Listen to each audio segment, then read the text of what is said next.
할렐루야. 에어컨을 조금 켰으면 좋겠어요. 너무 더우면 조금 켰다가 꺼요. 나중에 추우니까.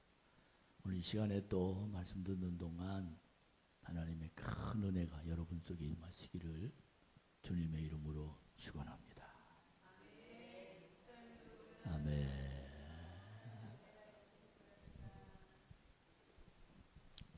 오늘 반갑고 너무 고맙습니다. 오늘 저녁에 뭔가 하나님의 능력이 이루어질 줄로 믿습니다.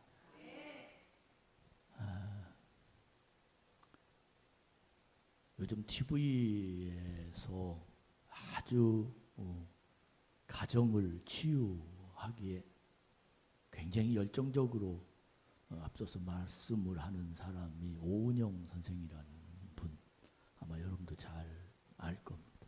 그분이 가정을 이렇게 만들어 주는데 상담을 하는 그 과정을 보면 그 가정에서 벌어진 일을 녹화하고 그 녹화된 걸 자기가 직접 보면서 느끼게 만드는 그런 방법으로 그 가정을 치유하고 또 잘못된 내용을 당신 이게 잘못 아니냐 이렇게 여러 가지 방법으로 그의 가정을 새롭게 하는 그런 프로그램을 저는 보면서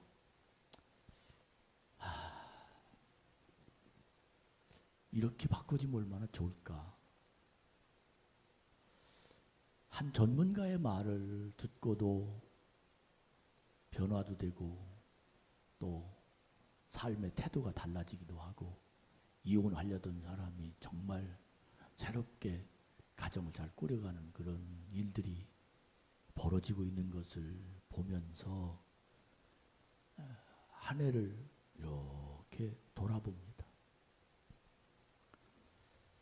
한 해만이 아니라 지나온 우리의 인생을 한번 이렇게 되돌아봤어요. 근데 전 죄송한 표현이지만 그날이 그날입니다. 그날이 그날이 그날. 이런 인생을 우리가 살면서 세월이 많이 갔는데도 내 인생이 나아질 기미가 보이지 않아서 지루하죠. 때로는 뭔가 나에게 어떤 희망이 보이질 않는 그런 모습도 많은 사람들의 모습에서 봅니다. 하나님 어떻게 해야 됩니까? 하는 그런 기도하는 마음이 내 속에서 가득 차 있습니다. 교회에 대한 여러 가지 문제도 강을 건너야 될 텐데 건너가지 못하고 답답한 그런 속에 있고 또 이번 가을을 맞이하면서 열매를 내 머릿속에 꿈꾸게 하시는데 이제는 그 열매를 익어가는 그런 과정이 내 마음 안에서 이렇게 움직이게 하시는 성령님이 나를 붙잡아 주시는 그런 모습을 보게 하셨습니다. 그 첫 번째가 예배다 하는 말씀을 들었어요. 예배다, 예배. 예배를 성공하면 하나님을 만나는 거다. 예배를 성공하면 하나님의 능력이 내 속에 임하는 거다. 예배 성공하면 내 마음속에 감동이 일어나서 내 자신이 하나님 앞에 다가서고 하나님은 내 안에 들어오고 실제적으로 예배가 성공하면 내 마음에 기쁨이 가득 찬 그런 마음, 그런 성령, 능력이 내 속에서 나를 주관하게 되어 있습니다. 그런데 수많은 예배를 드렸는데도 때로는 시간도 드리고 물질도 드리고 기대도 많이 한 예배였는데 많은 사람이 하나님 만나지 못하고 그냥 돌아가는 모습을 이렇게 보여집니다. 또 나도 기쁘지 못하지만 나로 인하여 하나님이 기뻐하셔야 될 텐데 그조차도 못하는 예배를 우리는 드려서 너무너무 안타까운 생각이 내 속에서 다가옵니다. 심지어 여러분들이 창세기 4장의 말씀을 읽어서 기억이 나겠지만 예배드리다가 살인자가 되어지는 모습을 우리는 성경을 통해서 알게 되지만 실제적으로 우리들이 예배를 드리다가 말씀이 내 안에 상처가 돼서 그의 마음이 괴로워하는 모습도 우리는 얼마나 많이 보고 내 자신이 그런 걸 느끼기도 합니다. 이게 왜 그럴까? 이 예배드리다가 왜 마음에 상처가 있고 예배드리다가 하나님의 음성이 사람의 말로 들려져서 오히려 하나님께 영광을 돌려지는 그런 예배가 아니라 내 자신이 마음이 괴로움을 만들어내는 그런 예배, 너무너무 안타까운 우리의 삶의 모습입니다. 아벨의 예배는 하나님 만나는 예배였고 응답받는 예배였고 그 예배 속에는 십자가의 희생이 담아있는 예배의 열매가 있었습니다. 이 예배는 내 마음에 하나님의 사랑을 가슴에 푹 품고 예수님의 십자가의 희생이 내 마음 안에서 너무 행복한 주님 때문에 내가 살았어. 나는 죄인인데 주님 때문에 하나님의 자녀로 지금 이와 같은 축복이 내 자신에게 느껴진 그런 마음으로 앉아있기에 예배 자체가 행복한 거예요. 예배. 이 안에 앉아있는 이 자체가 너무 감사한 거예요. 찬양을 드릴 때면 내 마음이 그냥 흥분돼가지고 기도할 때면 내 속에 우러나오는 정말 간절한 마음이 하나님이 보시는 것처럼 드려지는 이 기도, 말씀을 들을 때면 꿀송이보다도 더 달다는 그 말씀이 어떤 일인지 이해가 되는, 그래서 이 아벨의 예배 속에 드려지는 이 예배란 너무 예배 전부터 은혜가 있습니다. 예배 중에는 물론이거와 예배 끝나고 나면 그 말씀대로 살아보려고 몸부림치는, 그래서 그 마음 안에 감사가 주렁주렁, 정말 오늘 예배 너무 감사했어요. 너무 다음 예배가 기대가 됩니다. 이 마음이 그 속에서 흥분되리, 가슴이 두근두근하는 그런 예배를 우리는 아벨의 예배라고 말씀을 드리면서, 이 예배 속에는 반드시 기적이 있습니다. 이 예배 드리고 나면 능력이 내 속에서 나도 모르는 사이에 할 수 있다. 하나님 도우신다. 나는 하나님의 은총을 받은 사람이다. 내 안에는 하나님의 능력이 존재하고 있다. 이런 내 자신 속에서 하나님이 형상이 나를 움직이게 만드는 그런 예배의 능력이 내 속에서 지금도 움직이고 있다라는 겁니다. 내 이 머릿속에 사람의 생각이 머물던 내가 예배드리면서 하나님의 응답으로 내 마음이 바꿔지기 시작하는, 그때부터 하나님의 인도하심을 받는 그런 모습이 우리의 삶에서 나를 만들어내게 되는 거지요. 이렇게 예배에 성공하는 자는 하나님이 나를 통해서 열매를 맺고자 하는 그 열매가 익어갑니다. 예배 성공하면 예배의 마음속에서 하나님 말씀이 내 속에서 들려지기 시작하면 잠자다가도 그 말씀이 깨달아져.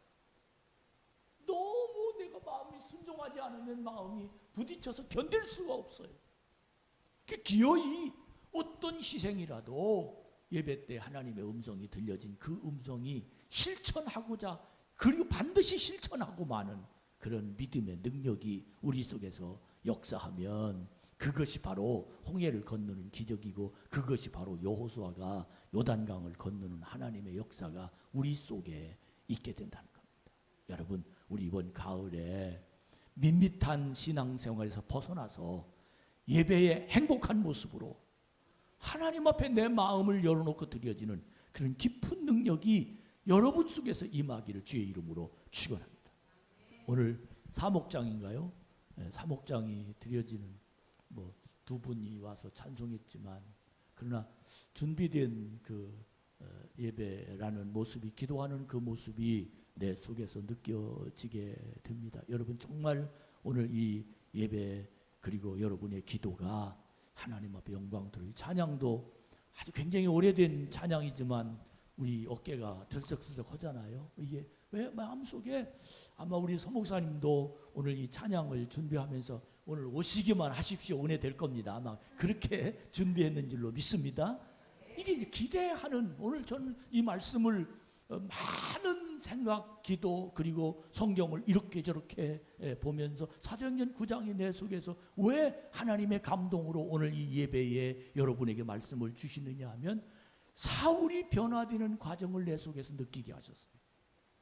사울이 하나님의 사람으로 변화되는 그 은혜가 내 속에 있으면서 예배 속에서 사울이 하나님을 만난 그 하나님이 나에게도 오시옵소서. 우리 성도들에게 사울에게 만나주신 그 하나님의 능력이 오늘 이 저녁에 임재해서 밋밋한 인생이 아니라 신바람 나는 인생으로 오늘 하나님의 은혜로 드려지는 그런 인생의 삶이 되게 하여 주시옵소서. 이래서 오늘 사도행전 9장을 저에게 주셨는데, 이 메시지의 내용이 첫 번째는 예배라는 말씀을 들었다면, 지난주 낮 예배를 통해서 교제라는 이 코이노니아라는 말씀을 여러분 소리들이 듣게 되었습니다. 사귐이라는, 소통이라는, 한마음 한뜻으로 교회 생활을 하게 만드는, 정말 교회에 들어오면 천국처럼 기쁨이 있고 성도들을 만남으로 행복을 나누며 형제의 모습 속에, 자매의 모습 속에 주의 인자하심이 보여지고 들려지는 그 모습이 어떤 말이나 아니면 누구에게 듣는 차원이 아니라 이 가슴에서 우러나오는 그런 행복감이 이 교제 속에, 이 교제는 내가 저 사람에게 만나는 대화가 아니라 하나님이 나에게 말씀을 담아주신 그 말을 상대방에게 전하는 이 교제, 이건 정말 놀라운 하나님의 기쁨이 우리를 주장하게 될 줄로 믿습니다. 이 모습이 영혼을 성장시킵니다. 이 모습이 영혼을 구원하게 만듭니다. 이 모습이 하나님의 성령이 운행하심의 모습이 되고, 이 모습 때문에 내 속에서 감동이 있고 감사가 있고 이 모습 속에서 기쁨이 넘치는 신앙생활을 하게 만드는 그런 행복한 우리들의 모습이 될 수 있다는 거예요. 여러분, 많은 사람들이 노래방에 가서 활기를 찾고 돌아온답니다. 그래서 뭐가 그렇게 좋냐? 그랬더니 그분들 시컷 노래하고 막 소리 지르고 오면 스트레스가 해소될 뿐만 아니라 그 노래 속에서 내 마음에 흥분된 이 감동이 내 속에서 나를 움직입니다 하는 그 얘기를 하더라고요. 저는 이 말을 들으면서 예배 속에서 하나님의 주시는 메시지가, 예배 속에서 찬양하는 그 찬양이 노래방만 또 못할 때가 있어요. 너무 안타깝잖아요. 여러분, 우리 정말 믿음으로 교제하며 하나님의 승리하심이 여러분 속에서 오늘 또 분명한 능력이 일어나기를 주의 이름으로 축복합니다. 이 교제는 어떻게 해야 교제가 돼? 사실은 예배보다 교제가 더 어려워요. 그 이유는 예배는 나 혼자만 하나님의 은혜 속에 있으면 되지만, 교제는 상대방이 있기에 나하고 대화가 되지 않는 사람과 교제한다는 것은 어렵습니다. 나하고 의견이 다른 사람과 나와 맞춘다는 것은 그렇게 쉽지 않습니다. 근데 이 교제를 하려고 내가 하나님 앞에 나오면 순종이라는 하나님의 말씀이 내 마음을 움직이지 못하면 교제가 안 됩니다. 순종해라. 하나님이 나에게 참어라, 받아줘라, 용서해라, 그를 이해해라, 그와 대화해라. 이 말씀이 하나님의 음성이 내 속에서 들리는데 그 말씀에 순종해야 교제가 되지, 그렇지 않으면 내가 만나서 좋은 사람만 찾아갑니다. 좋은 사람, 대화가 되는 사람만 찾아가는 것은 교회는 아닙니다. 대화가 안 돼도 대화를 걸고, 그리고 그의 마음이 내 마음과 하나님 말씀과 소통되는 그런 마음을 만들어내는 그 자리가 바로 교회입니다. 그러므로 교제는 순종으로 일어나서 행동해야 교제가 열매가 될 뿐만 아니라 교제의 마지막 내용은 어린 아이의 일을 버리지 아니하면 결코 우리는 어른이 될 수가 없다는 거예요. 누군가 하나 어른이어야 상대방을 받아주죠. 그래야 말이 이어가죠. 따라합시다. 대화는 말이 이어가야 대화다. 이어가야 돼요. 상대방이 내 말을 듣고 그 사람에게 무엇인가를 대화하도록 끌어내는 게 대화의 기술입니다. 네, 팍 던지고 그 다음에 두 번째는 말을 오고 가지고 기분 나쁘거든요. 예, 알았습니다. 대충 끝나고 예. 그러니까 대화는 상대방이 이 말을 듣고 무슨 말이 나오도록 하는 끄집어내는 게 대화. 그래야 내 마음과 그 사람과 소통이. 이게 어떻게 쉽습니까? 내 마음이 열려있지 않으면 무슨 말이든지 해라. 내가 너를 좋게 만들 거다. 이 준비되지 않으면 결코 우리는 이 말을 할 수 없게 되는 겁니다. 한 주간을 살면서 우리들의 마음에 열매가 익어가는 가을을 그려봅시다. 그리고 그렇게 한번 좀 살아봅시다. 내가 이 자리에 있으면 적어도 나 때문에 혜택받는 사람이 누군가는 있어야 내가 삶의 의미를 찾는 거 아니겠어요? 지난 수요일 날 등대를 여러분에게 소개했어요. 등대는 참 부러운 존재예요. 서 있기만 해도 방황하는 배가 그 등대의 불빛을 보고 오잖아요. 여러분, 우리가 서 있기만 해도 누군가 하나님 앞으로 돌아오도록 만드는 그 일이 여러분과 제가 만들어내는 우리 교회가 되어지기를 주의 이름으로 축복합니다. 오늘 정말 한 주간을 살면서 하나님의 특별한 계획이 난 있게 된 줄로 믿습니다. 이 사도행전 9장을 우리는 수없이 많이 읽었고 설교도 많이 들었는데 사울이 바울로 바꿔지면서 하나님의 자신의 일생을 하나님의 은혜로 살아가는 그 모습을 가만히 묵상하고 내 마음속에 바라보면서 야, 어떻게 하나님이 이렇게 바꿔놓으시나?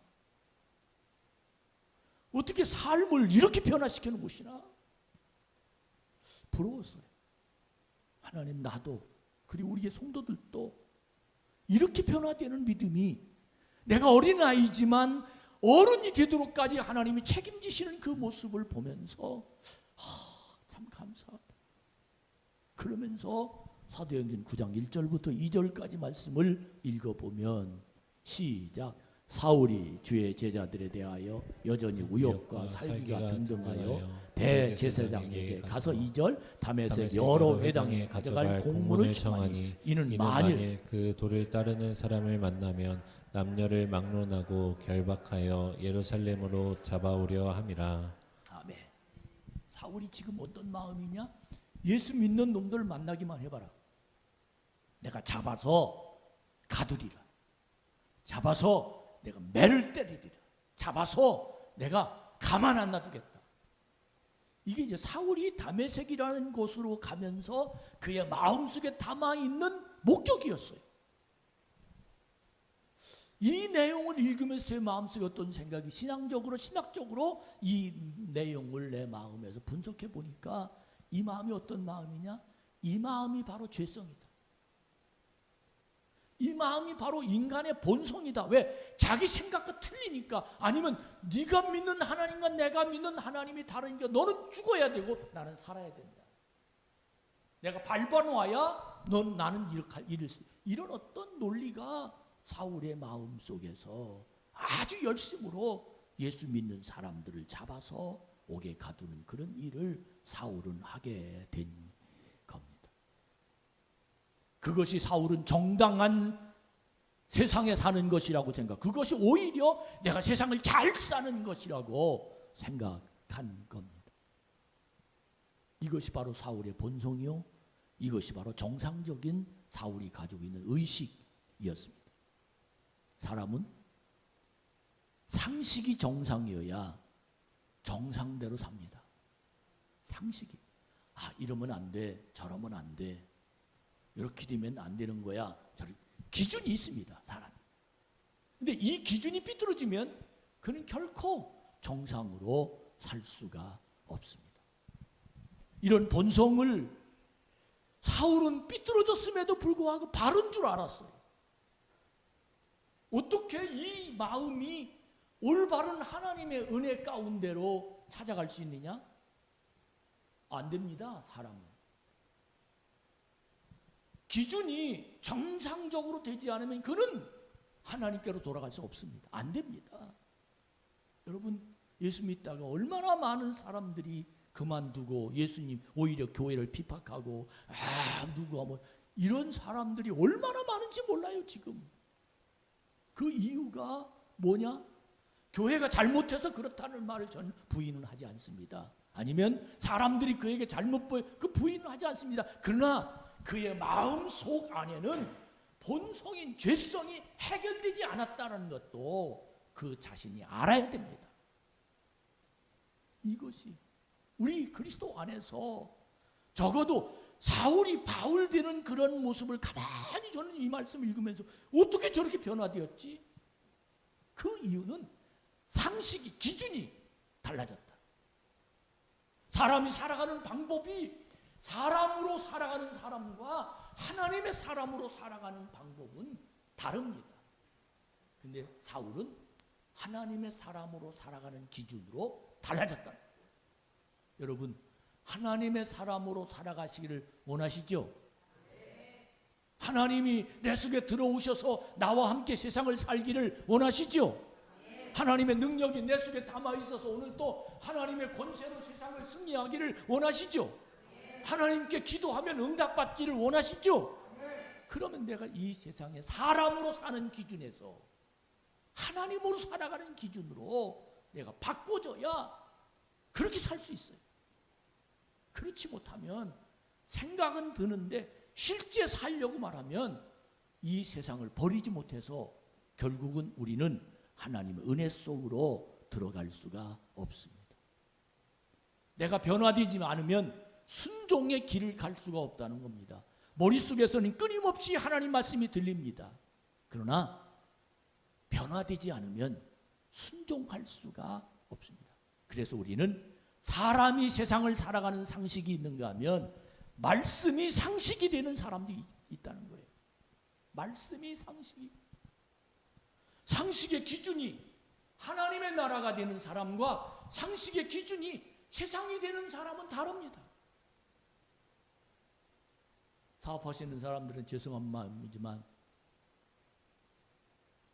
난 그런 생각, 그래, 아이 사업을 남아야 하지, 믿지는 사람 무슨 사업하냐? 남으려면 무슨 짓은 못해? 이 말은 남으려고 하는 그 속에서는 결국 기준이 있어요. 사업의 기준이 있다.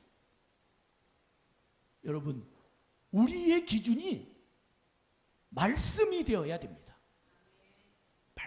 말씀으로 내 마음, 이건 아니야, 이건 아니야. 근데 말씀이 조금 삐뚤어져요. 하나님도 이건 이해할 거야. 난 못하니까 하나님 해주시겠지. 말씀의 상식은 내가 들었으면 내가 해야 되는 거예요.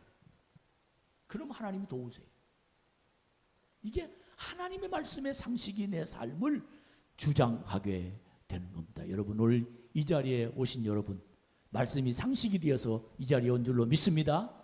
이건 불금이잖아요. 오늘 아주 참 쉬는 그런 마음을 편히. 근데 따라합시다. 쉬는 것보다 말씀 듣는 게 좋아서.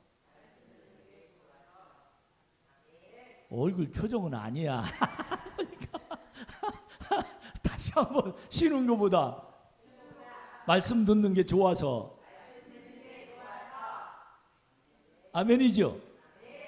그래서 우리가 말씀이 상식이 된 사람은 당연히 무슨 소리야, 말씀 듣는 게 얼마나 좋아, 찬양하는 게 얼마나 즐거워, 기도하면 응답이 있다니까.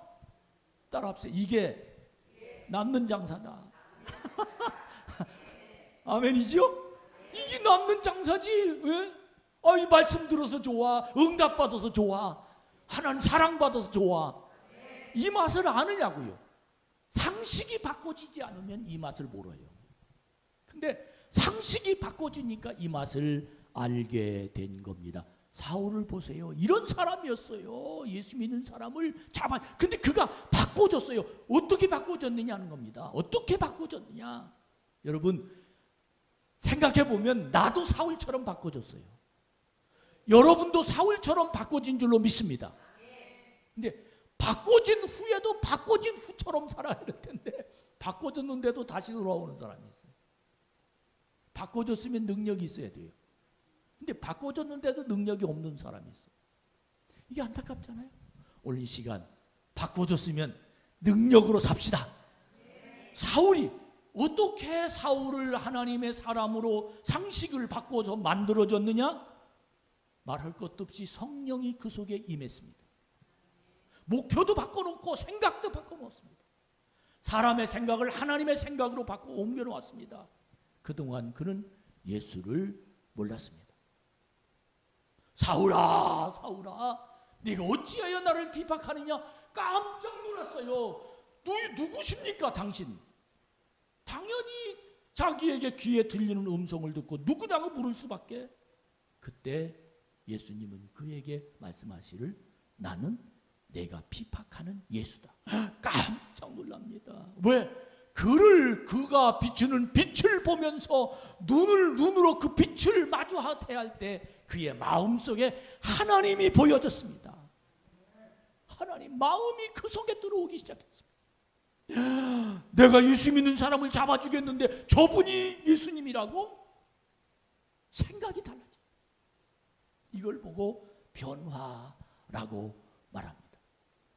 예수님에게 자기 자신이 한 일이 얼마나 잘못된 일인지, 그동안 자신의 생각이 사실은 예수 믿는 사람을 잡아오게 가뒀지만, 그러나 그것이 자기 속에서 우러나온 말은 아니었어요.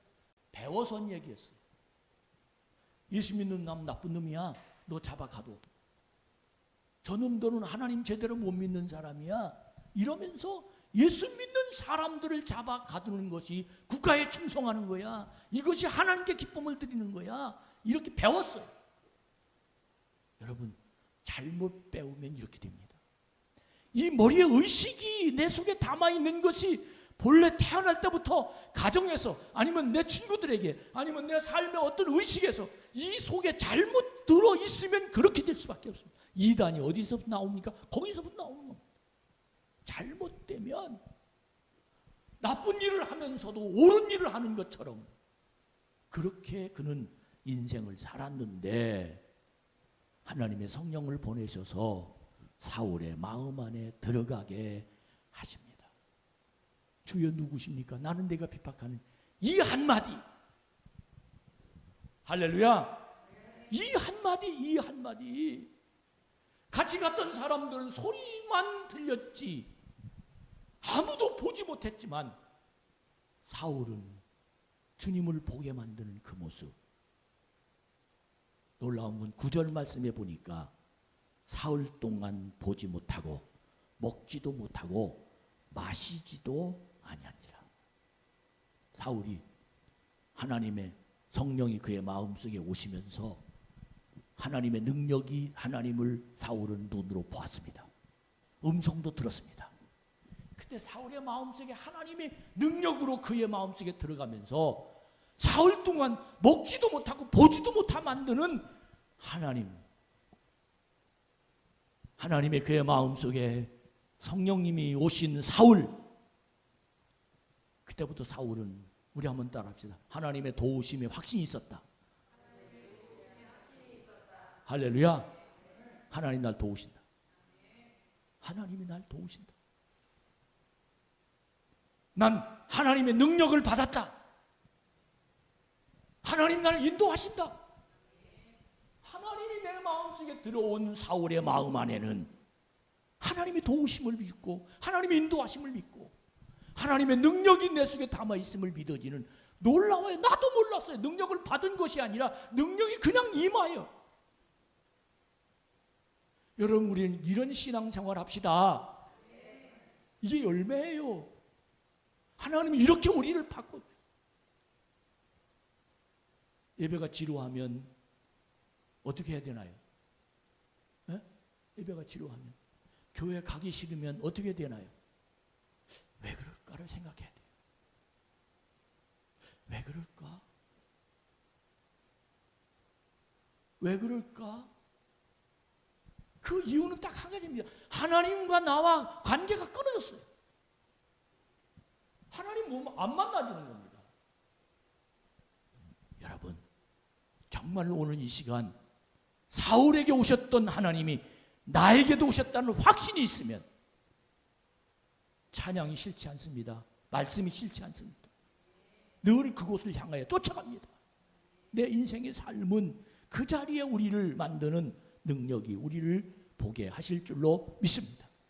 우리 정말 하나님은 자신이 보았던 것을, 사울이 그동안 보았던 것을 못 보게 만들잖아요. 안 보이게 만들어요. 사울, 빛을 보고 난 다음에 사울의 눈이 안 보였습니다. 왜 그랬을까요? 그동안에 보았던 모든 것들을 지식으로 알았어요. 그의 마음에 담아있는 것들을 지혜로 알았어요. 근데 보지 못하게 했다는 것은 이제 나는 새로운 세계가 하나님에게 보여주게 하시는 은혜가 그 속에 임하게 된다는 징조입니다. 사울은 못 봤어요. 자기 자신이 그동안 보았던 것이 잘못인 줄 알게 하는 시간이었습니다. 내가 죽지 않은 것이 얼마나 잘못인지를 알아야 신앙을 가질 수 있습니다. 내가 살았으므로 하나님이 나에게 오시지 못합니다. 왜? 바리케이트를 여기까지입니다. 요거까지 합니다. 내가 죽으면 반드시 나는 인간은 반사 능력이라는 게 있어요. 옆 사람이 인간에서 이렇게 쳐봐요. 깜짝 놀라서 손 들죠. 이게 자기를 보호하는 반사 능력이에요. 그래서 반드시 인간은 어떤 일이 자기가 다가올 때에 여기까지, 이 말은 나는 여기까지만 할 수 있어, 그 말입니다. 거기까지밖에 순종이 안 되는 거예요. 여러분, 내가 살고 있으면 순종에 막이 쳐져요. 리미트가, 한계가 딱 그어져요. 여기까지. 그러나 죽어 있으면 이 한계가 없어져요. 주님이 아무 때나 밀고 들어와. 아무 때나. 내 저항력이 없어지니까 아무 때나 주님이 내 속에 들어와. 성경을 읽어도 들어오시고, 찬송을 해도 들어오시고, 사람과 대화해도 들어오시고, 어디 가서 앉았든지 들어오시게 만들게 돼 있어요. 이것이 죽은 사람이 가지고 있는 기쁨이에요. 사랑하는 여러분, 정말 여러분과 제가 다시 한번 내 자신이 사울이 보지 못하게 만들었던 그 모습을 생각해 보면서 하나님이 사울을 어떻게 그 속에서 역사하고 있는지, 또 한편으로는 10절부터 16절까지 하면 10절부터 시작. 그때 다메섹에 아나니아라 하는 제자가 있더니 주께서 환상 중에 불러 이르시되 아나니아야 하시거늘 대답하되. 자, 됐습니다. 그때 얘기 어떤 때예요? 사울이 지금 빛을 보고 눈이 멀어서 안 보일 때, 그리고 하나님을 만나 그의 마음속에 성령의 빛이 임하였을 때, 그때 동시에 다메섹이라는 곳에 아나니아라는 예수님의 제자가 있었다는 거예요. 그때 하나님이 아나니아를 부릅니다. 네, 여기 있습니다. 거기까지 11절 시작. 주께서 이르시되 일어나 직가라 하는 거리로 가서 유다의 집에서 다소 사람 사울이라 하는 사람을 찾으라. 그가 기도하는 중이니라. 12절. 그가 아나니아라 하는 사람이 들어와서 자기에게 안수하여 다시 보게 하는 것을 보았느니라 하시거늘. 13절. 아나니아가 대답하되 주여, 이 사람에 대하여 내가 여러 사람에게 듣사온즉 그가 예루살렘에서 주의 성도에게 적지 않은 해를 끼쳤다 하더니 14절. 여기서도 주의 이름을 부르는 모든 사람을 결박할 권한을 대제사장들에게서 받았나이다 하더니 15절. 주께서 이르시되 가라 이 사람은 내 이름을 이방인과 임금들과 이스라엘 자손들에게 전하기 위하여 택한 나의 그릇이라. 16절 그가 내 이름을 위하여 얼마나 고난을 받아야 할 것을 내가 그에게 보이리라 하시니. 아멘. 사울이 은혜 받고 있을 때 한편에서 아나니아에게 하나님이 명령합니다. 사울에게 안수해라, 보게 만들어라. 그랬더니 아나니아가 찜찜한 거예요. 사울 저 사람 대단한 사람이에요. 저 사람 때문에 많은 사람들이 감옥에 갔어요. 저 사람 아닌 것 같아요. 그랬더니 하나님이 아니다. 그가 고통받을 일을 다 알고 있다. 가라. 아나니아가 갔어요, 안 갔어요? 순종. 이게 변화된 사람. 우리 못 갑니다. 근데 저희 그 사람한테 못 갑니다. 가면 큰일 납니다. 잡힙니다. 지금 그 사람에게 잡힌 사람이 얼마나 많은지 아십니까? 나 못 갑니다. 지금도 대제사장들에게 결박할 권한의 우입장을 갖고 왔습니다. 이런 어떤 소문이 확 퍼지면서 아나니아는 가기를 꺼려 했는데 15절에 보면 주께서 가라. 이 사람은 내 이름을 이방인과 임금들과 이스라엘 자손들에게 전하기 위한, 따라합시다, 택한 나의 그릇이다. 그 사람이 사람을 죽였는데, 그 사람이 감옥에 가던데, 그 사람이 많은 사람을 막 가둘 권한을 갖고 있는데 그 사람이 나의 택한 그릇이라는 거예요. 이 놀랍습니다. 하나님이 아나니아와 사울이 만나는 장면을 보면 많은 사람이 우연이라고 말합니다. 우연. 어떻게 왔어요? 그 보는 장면은 이 속사정을 모르니까 우연이라고 말하지만 사울도 하나님의 계획이요, 아나니아도 하나님의 계획이 있어서 그들은 만나게 돼요. 여러분, 오늘 이 예배가, 오늘 주시는 이 말씀이 하나님의 계획이 있으셔서 여러분이 듣는다는 사실을 깨달으시기 바랍니다. 하나님의 계획입니다.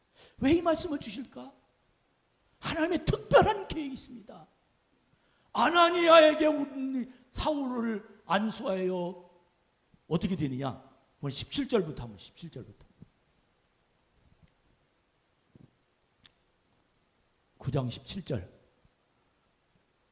아나니아가 시작. 아나니아가 떠나 그 집에 들어가서 그에게 안수하여 이르되 형제 사울아, 주 곧 내가 오는 길에서 나타나셨던 예수께서 나를 보내어 너로 다시 보게 하시고 성령으로 충만하게 하신다 하니. 18절.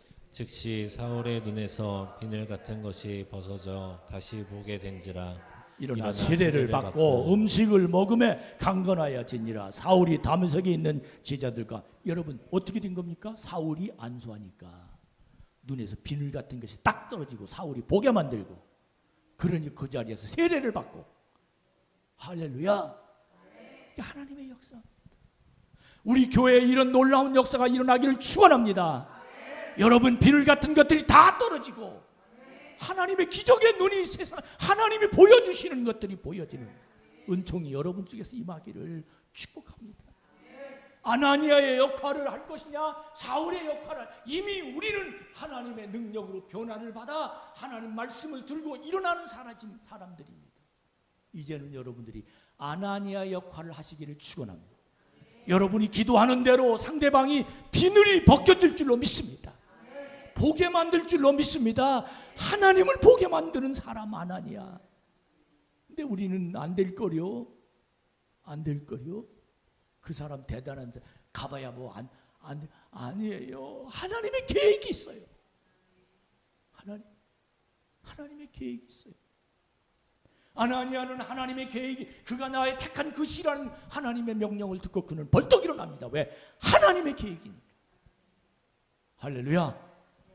따라합시다. 나는 하나님의 계획에 따라 간다. 상식이 바꿔지지 않는 한 하나님의 계획을 따라갈 수 없어요. 내 마음이 하나님의 기준이, 말씀이 기준이 되지 않는 한 나는 순종을 할 수 없어요. 여러분, 오늘 이 저녁에 아나니아가 순종한 그 모습인 어떤 한 사람을 살리는 길입니다. 보지 못하는 것을 보게 만드는 길이 아나니아에게 있었습니다. 이 믿음이 여러분 속에서 일어나기를 축원합니다. 바꿔 생각하면 아나니아가 못 갑니다. 끝까지 버티고 있으면 사울의 눈이 떠졌을까요? 안 떠졌을까요? 어떤 사람은 그래요. 누군가 또 시키겠지요 뭐. 아니에요. 그건 아나니아의 몫입니다. 할렐루야. 그건 아나니아의 몫이에요. 여러분 밖에 나뭇가지에 열매들이 걸려 있습니다. 우리들의 몫이에요. 우리 한번 움직여 봅시다. 우리 한번 능력이 여러분 속에 임하기를 주의 이름으로 축원합니다. 그때부터 사울이 활동을 합니다. 밥 먹고 일어나서 벌떡 일어나가지고 그때부터 복음을, 예수는 그리스도라고 복음을 전합니다. 능력을 얻었기 때문입니다. 사울을 아는 사람이 저 사람 왜 그래? 심지어 도망갑니다. 왜? 잡힐까 봐. 그러나 사울의 마음속에서는 예수가 있었습니다. 전 사울을 바라보면서 부러웠습니다. 하나님, 우리 교회에 저런 사람 한 사람만 있으면 우리 다 그렇게 합시다. 여러분도 저도 정말 믿음 안에서 이젠 우리가 이거야 합니다. 이젠 우리가 움직여야 됩니다. 이제 사울이 가는 곳마다 놀라운 일들이 벌어지는데 안타까운 것은 사울이 가는 곳마다 또한 사울을 받아들이지 않는 사람도 있어요. 사도행전 9장 22절부터 한번 읽어보세요. 시작. 사울은 힘을 더 얻어 예수를 그리스도라 증언하여 다메섹에 사는 유대인들을 당혹하게 하니라. 23절. 여러 날이 지나매 유대인들이 사울 죽이기를 공모하더니 24절.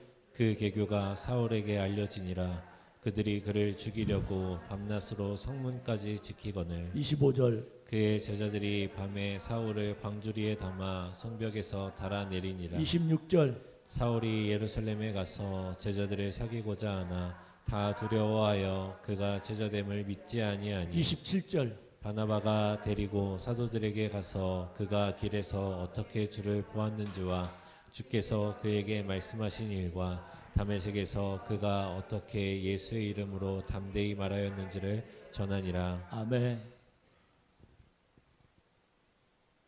사울이 복음을 증거하니까 유대인들이 사울을 죽일 공모를 했어요. 근데 그걸 알고 광주리에 담아서 담 위로 넘겨서 보냅니다. 살렸어요. 근데 그러면서도 예수 믿는 제자들이 사울이 그들을 좀 사귀고자 가까이 가니까 아우 나 깜짝 놀라서 무서워가지고. 근데 그때 누가 나타났느냐? 바나바가 나타납니다. 바나바가 나타납니다. 사울을 증명해 줍니다. 이 사람 하나님의 사람이에요. 여러분, 우리는 증명해 주는 사람이 되어야 됩니다. 그 속에 분명한 믿음의 확신이 바나바가 사울을 증명하게 되자 그들은 그를 받아들입니다. 우리 모두 우리 교회 안에서 여러분과 제가 오늘 이 말씀을 듣고 성령이 여러분의 마음을 간섭하시면 여러분에게 하나님이 가라시는 곳이 있을 겁니다. 그러나 이것이 내 마음에 들려지지 않으면 그냥 또 그날이요. 예배 드리고 드렸다 난 간다. 그러나 그 마음이 내 속에서 사울처럼 아나니아처럼 바나바처럼 똑떨어지게 하나님의 계획대로 내가 진행되기만 한다면 나는 반드시 해야 할 일이 생깁니다. 마무리합니다. 나는 어떤 일을 해야 되나요? 내 믿음이 자라지 않으면 아무 일도 할 수 없습니다. 왜? 아직 나는 버려야 할 것들이 너무 많습니다. 한계를 분명하게 쳐놓았어요. 난 못 간다. 여기까지밖에 못한다. 예배는 참석하지만 죽어도 은혜는 안 받는다. 이게 우리 마음. 그러나 이것이 깨지면 하나님 우리를 주장하고 놀라운 역사가 우리를 축복하실 줄로 믿습니다. 여러분 말씀에 끌려가는 자가 되기를 축원합니다.